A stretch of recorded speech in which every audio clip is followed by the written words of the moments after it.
And as I end my time in the White House, I can think of no better message to send to our young people in my last official remarks as First Lady. So for all the young people in this room and those who are watching, know that this country belongs to you, to all of you, from every background and walk of life.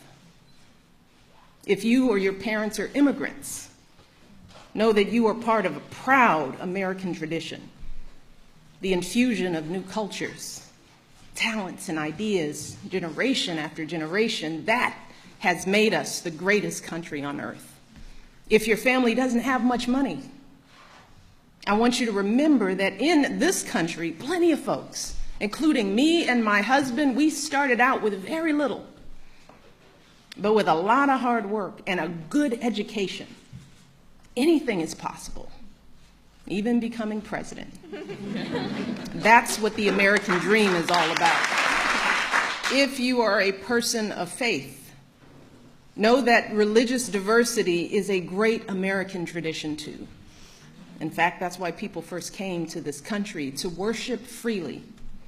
And whether you are Muslim, Christian, Jewish, Hindu, Sikh, these religions are teaching our young people about justice and compassion and honesty. So I want our young people to continue to learn and practice those values with pride. You see, our glorious diversity, our diversities of faiths and colors and creeds, that is not a threat to who we are. It makes us who we are. So the young people here and the young people out there, do not ever let anyone make you feel like you don't matter or like you don't have a place in our American story, because you do. And you have a right to be exactly who you are. But I also want to be very clear. This right isn't just handed to you. No, this right has to be earned every single day. You cannot take your freedoms for granted. Now, just like generations who've come before you, you have to do your part to preserve and protect those freedoms. And that starts right now, when you're young. Right now, you need to be preparing yourself to add your voice to our national conversation. You need to prepare yourself to be informed and engaged as a citizen, to serve and to lead, to stand up for our proud American values and to honor them in your daily lives. And that means getting the best education possible so you can think critically, so you can express yourself clearly, so you can get a good job and support yourself and your family, so you can be a positive force in your communities. And when you encounter obstacles, because I guarantee you, you will, and many of you already have, when you are struggling and you start thinking about giving up, I want you to remember something that my husband and I have talked about since we first started this journey nearly a decade ago.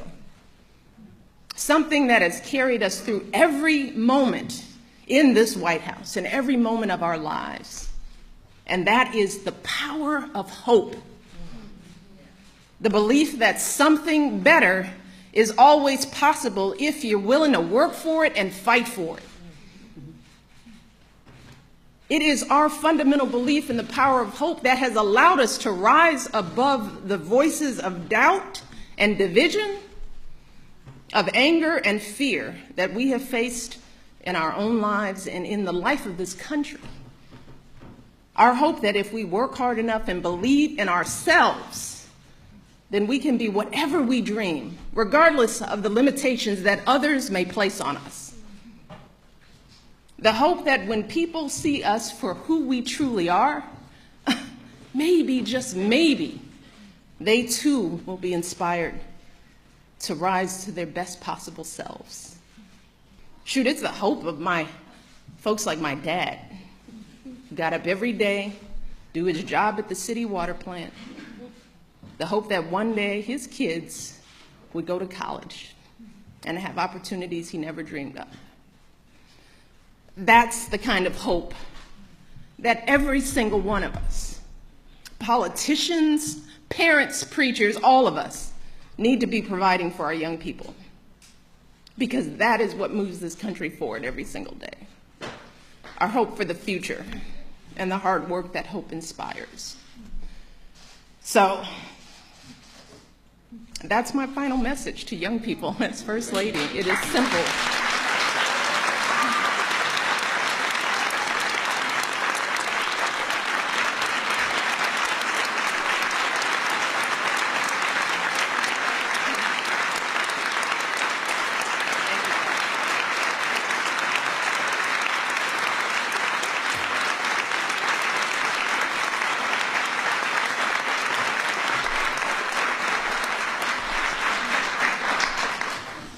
I want our young people to know that they matter, that they belong.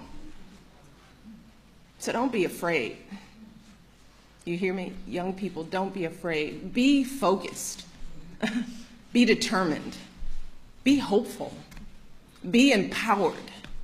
Empower yourselves with a good education. Then get out there and use that education to build a country worthy of your boundless promise. Lead by example with hope, never fear. And know that I will be with you, rooting for you and working to support you for the rest of my life. And that is true, I know, for every person who is here today, and for educators and advocates all across this nation who get up every day and work their hearts out to lift up our young people. And I am so grateful to all of you for your passion and your dedication and all the hard work on behalf of our next generation. And I can think of no better way to end my time as First Lady than celebrating with all of you. So I want to close today by simply saying thank you. Thank you for everything you do for our kids and for our country. Being your First Lady has been the greatest honor of my life, and I hope I've made you proud. Thank you.